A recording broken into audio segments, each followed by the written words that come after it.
Hello and welcome to another Oblivion Plays FSX video. In this video I'll be flying the Aerosoft A320 for another BAVirtual flight from Dublin International, which is Echo India Delta Whiskey, to Heathrow Airport Echo Golf Lima Lima, both of which are Aerosoft scenery add-ons. As this is my first flight using Windows 10, I'll discuss the transition from Windows 7 to Windows 10 during the cruise. So just to start, I'll do an overview of the Dublin International Airport. So it's Aerosoft Mega Airport Dublin, the link of which is in the description below among my other add-ons. The scenery is one of their new scenery, so it was released only last year, May 2014, and it's an excellent add-on. As you can see, it oozes with detail. And performance-wise, it packs in a lot more detail than some of their older sceneries, and actually the frame rates reflect a better performance and better optimization, as the frames are often better than some of their older scenery. So in terms of real life, the airport serves, as the name suggests, Dublin in Ireland, and it's located 5.4 nautical miles north of the city. In 2014, almost 22 million passengers passed through the airport, making it the busiest of the state's airports by total passenger traffic, and has the greatest traffic levels on the island of Ireland, followed by Belfast International.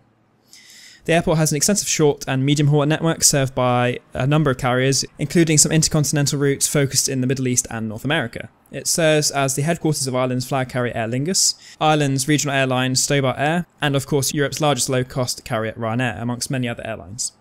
There's two main runways and an abandoned runway to the north of the airfield, the former two being able to accommodate large aircraft such as the A330 and 747. Anyway, let's jump into the cockpit and get going. Alright, so we're in the cockpit now. As per usual, I'll be using the checklist and virtual co-pilot system with the Aerosoft.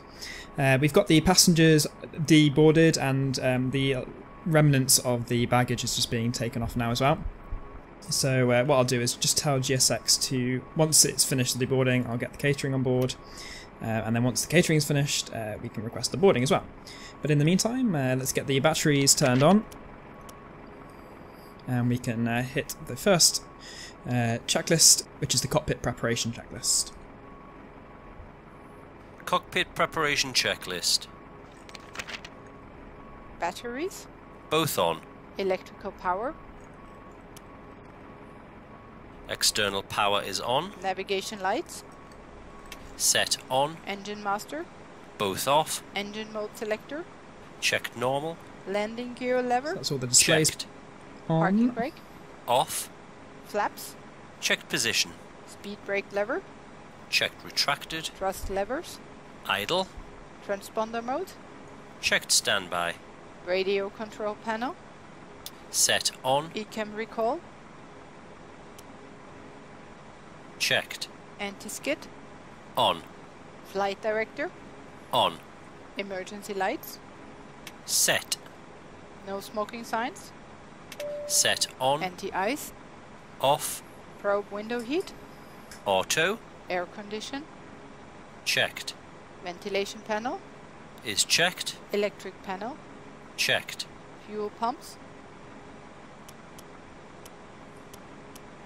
Set on. Hydraulics.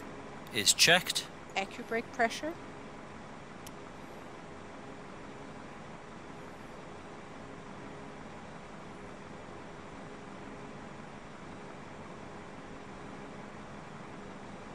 Set. Ground proximity warning system. On. Electronic flight control system. On. Adirs.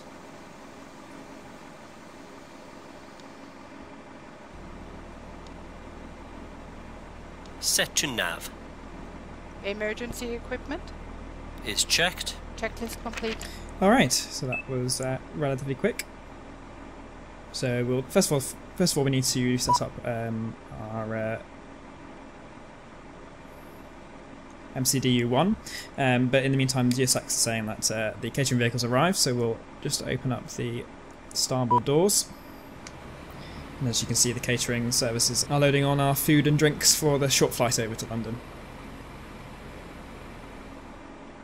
But like I said, let's program up our flight plan. So go to the init page, and obviously we're starting at Dublin and going to London Heathrow.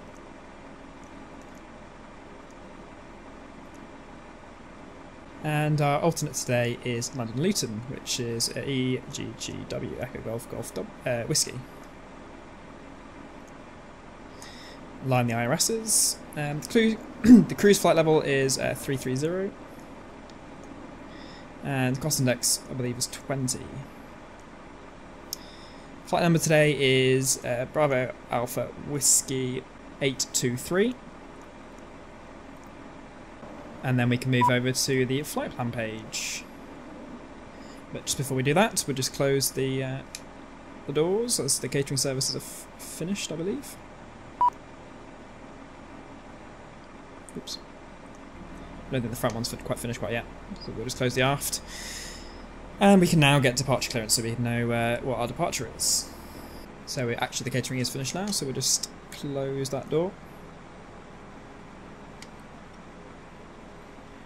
And tune to 121.87, that's departure. Sorry, clearance.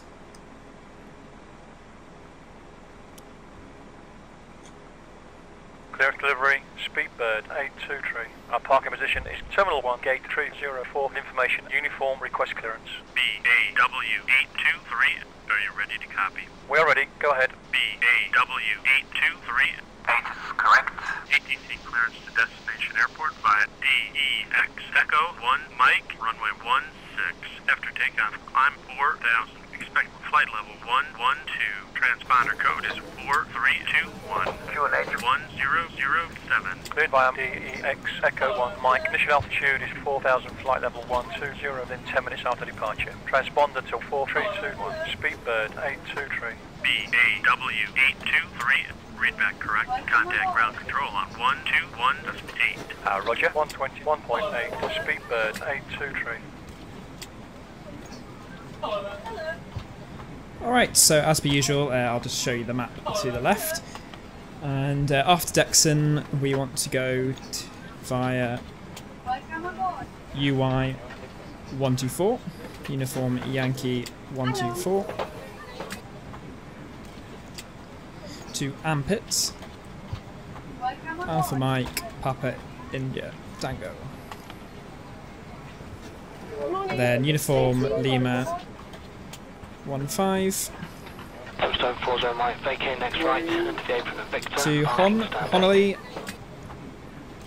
and that's the start of the SID. So relatively short flight today.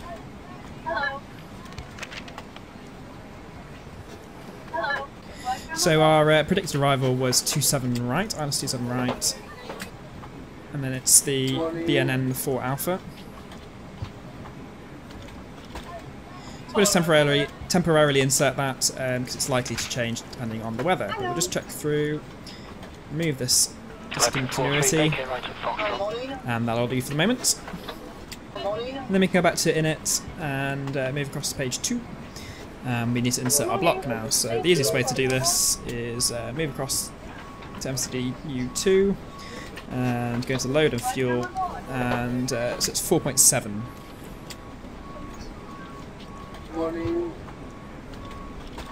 Strike Bay, just crossing the control zone boundary now, no height restriction. All the other calculations are done automatically. So that report past 2,500 feet. Then if we move over to the performance page, we can change the flaps to 2/up 1.0. Oops, wrong one. And that gives us a flex temperature, so we can put it into the flex detent on the throttle when we're taking off. It's 45 degrees. I believe in my last video I didn't do this and I was corrected by someone, so thanks for the feedback, and I'll make sure that I put in the flex detent this time. Transition altitude is right at 5,000, and we can just check through the other performance pages just by flicking through these next phase buttons, and that's all looking very nice. So we can leave this now, just leave it on the flight plan page for a moment, and then make sure we're in the arc mode, and yeah, 10's fine. And then we need to set up the autopilot, so these two go into manage mode by just left clicking on them.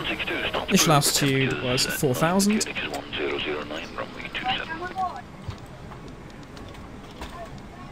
And then give that a click, just make sure it's stored, and it's reflected on the primary flight display down there, so that's good. And that's perfectly timed with GSX, which I think is finished. I might just be doing the baggage. Let me just have a look. Yep, so it's just finishing off the baggage, and we're otherwise good to go. But what we'll just quickly do is close the doors. I just realised that I think I left the... so yeah, there we go. Right, just close the starboard doors. I should have closed them before. I think I got into a bit of a pickle with the catering trucks. But yeah, the last container's just going on now. EC639, taxi uniform, holding point Alpha 2. Uniform Alpha 2, runway 27, thank you, EC639. Right, so it's going in, so we'll jump back into the cockpit and get ready to go. Okay, boarding complete. Let's get these doors closed. Touchdown 40 right, vacate next right, into the apron of Victor, parking stand 8.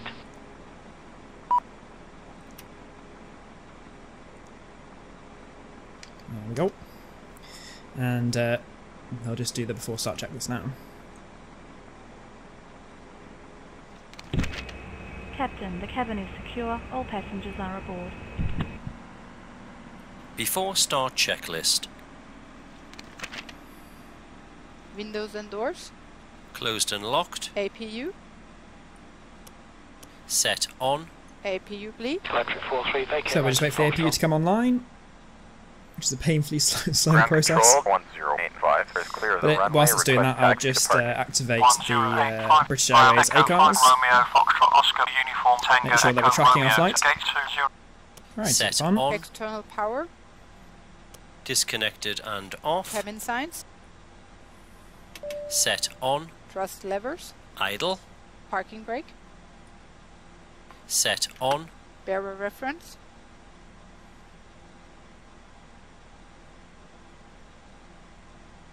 Set 1007. 1007. Check. Beacon lights. Set on. Checklist complete. Okay, so let's just get startup and pushback clearance. Ground control, Speedbird 823. Request start up and pushback. Speedbird 823. Start up and pushback approved. Approved. Speedbird 823. And get GSX ready. So runway 16 is towards the north of the runway, actually north of the airport. Actually, quite well. It's attached to that disused runway that I was talking about earlier. So in which case we need to actually go nose left, tail right. It seems like the AI traffic actually only uses the main runway. Uses the longer runway, which is runway 1028. So we might have some issues with the AI traffic using the other runway, but this, well, according to Pro-ATC, is the most appropriate runway for the wind, so we'll use that, and it seems that the length is fine, because we've got given a flex temperature, so that suggests it's fine.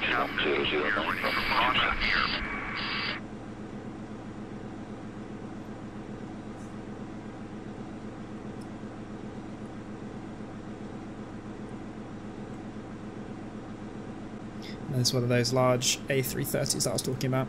Seems to be an Etihad, and there was